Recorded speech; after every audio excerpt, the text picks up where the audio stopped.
আমরা এই লেসনে শিখব সর্বশেষ ক্লাস কিভাবে একটা ভিডিও ফাইল তৈরি করতে হয় ইলিট ভিডিও স্টুডিও এর মাধ্যমে।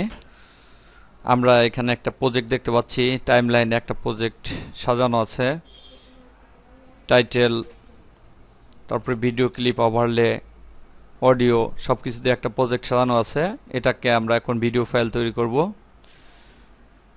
আমরা সর্বশেষ মেনু দেখতে পাচ্ছি, শেয়ারে ক্লিক করব।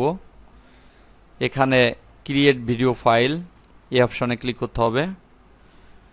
ভিসিডির জন্য ভিসিডি পল চয়েস করব।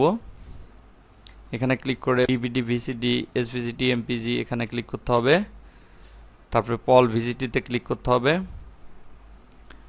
একটা বক্স আসবে সেভের জন্য, আমরা এটাকে ডেস্কটপে নেই। ফাইল নেমের সামনে একটা নাম দিতে হবে, যে নামে সেভ হবে। এখানে আমি টেস্ট লিখলাম, সেভ বাটনে ক্লিক করলাম।